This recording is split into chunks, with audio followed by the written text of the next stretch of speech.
Good evening everyone, welcome to civil services study. यह practice set number 118 UPPSC के लिए practice करेंगे। इसमें हम करंट अफेयर्स के प्रश्नों पर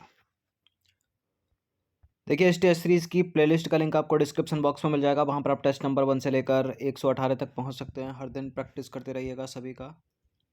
इससे पहले मॉर्निंग में एक टेस्ट कराया था 170 नंबर का। उसका क्वेश्चन नंबर 1 की जो एक्सप्लेनेशन है उसमें कुछ प्रिंटिंग मिस्टेक है।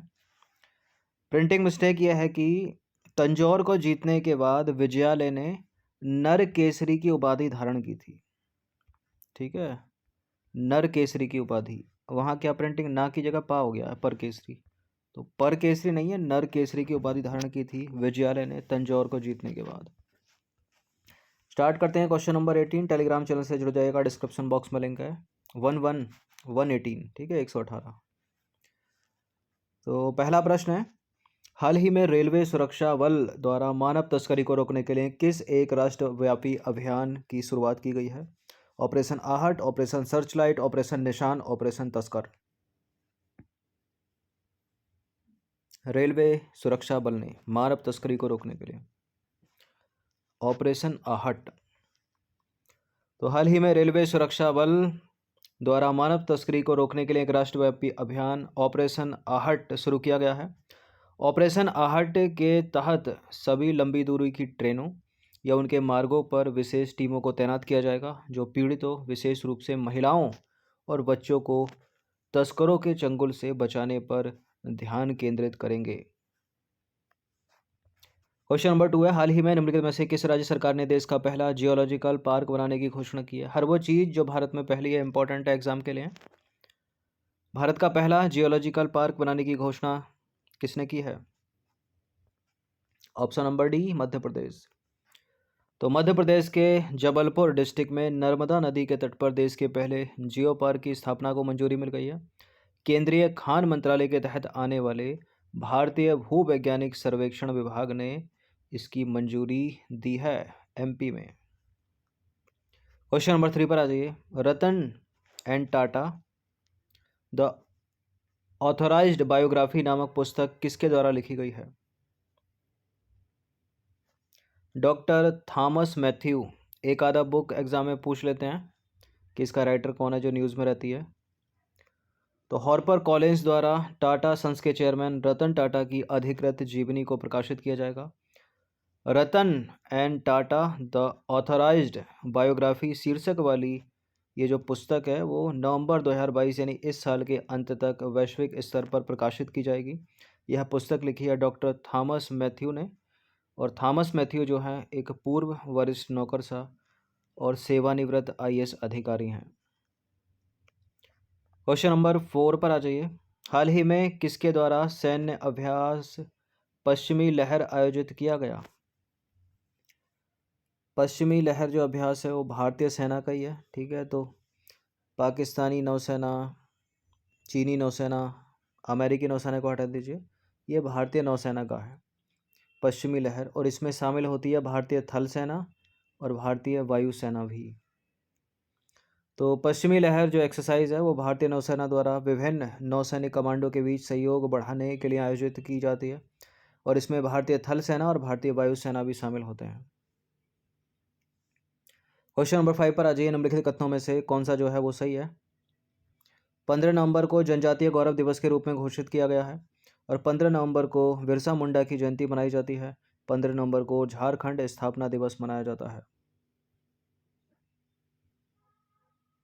बिल्कुल, 15 नवंबर सन 2000 को झारखंड, ठीक है, बिहार से अलग होकर एक नया राज्य बना था। तो सही है वाला स्टेटमेंट। 15 नवंबर को बिरसा मुंडा की जयंती भी मनाई जाती है। 15 नवंबर को जनजातीय गौरव दिवस के रूप में मनाया जाता है।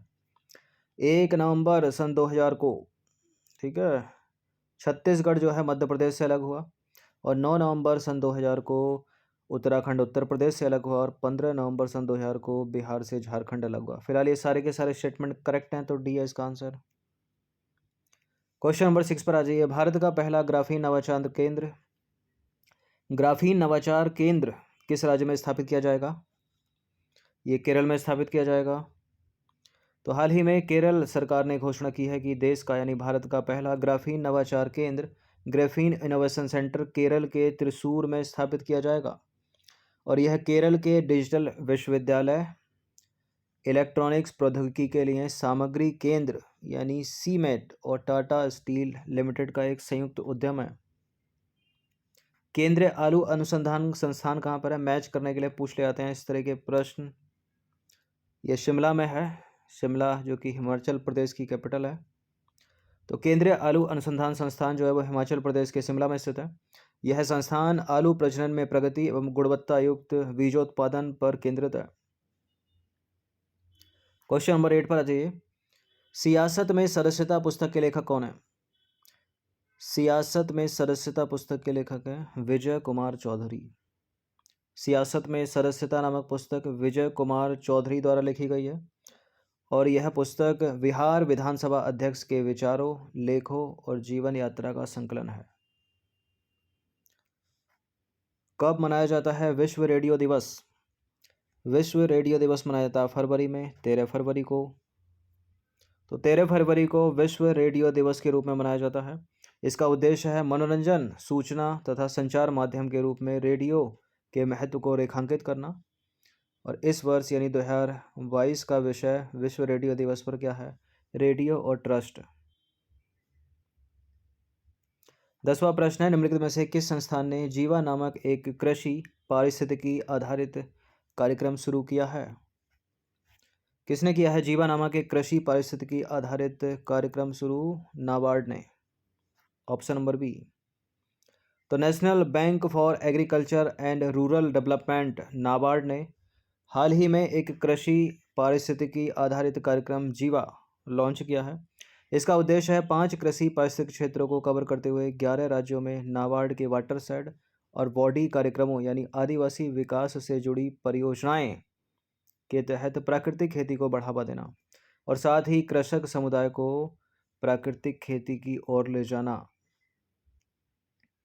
क्वेश्चन नंबर 11 पर आ जाइए। किस राज्य में तोरग्या महोत्सव मनाया जाता है? ये नॉर्थ ईस्ट का है, नॉर्थ ईस्ट में भी अरुणाचल प्रदेश का है ये। तो अरुणाचल प्रदेश के मोनपा आदिवासी समूह का 3 दिवसीय तोरग्या महोत्सव या तोरग्या फेस्टिवल अरुणाचल प्रदेश के तवांग मठ में मनाया जाता है। तवांग मठ कहाँ पर है अगर मैच करने के लिए पूछा जाए तो? अरुणाचल प्रदेश में। 12वां प्रश्न है, इंडियन प्रीमियर लीग 2022 यानी आईपीएल 2022 का ऑफिशियल स्पॉन्सर कौन है? देखिए अभी तक तो वीवो था लेकिन वीवो को हटा दिया गया है, चाइनीज़ माल है वो। ठीक है, तो भारतीय आ गए आप। ठीक है, टाटा हो गया है। तो टाटा ग्रुप को T20 क्रिकेट के सबसे बड़े tournament Indian Premier League IPL का नया टाइटल स्पॉन्सर विकसित किया गया है, घोषित किया गया है। और इसने जो है चीनी मोबाइल कंपनी वीवो का स्थान लिया है।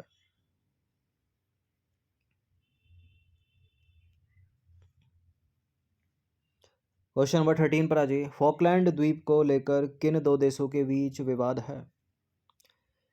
किन 2 देशों के बीच विवाद है? अर्जेंटीना और ब्रिटेन के बीच विवाद है। तो हाल ही में ब्रिटेन ने चीन के उस बयान को खारिज कर दिया जिसमें फॉकलैंड द्वीप समूह को अर्जेंटीना के दावे के समर्थन की पुष्टि की गई थी।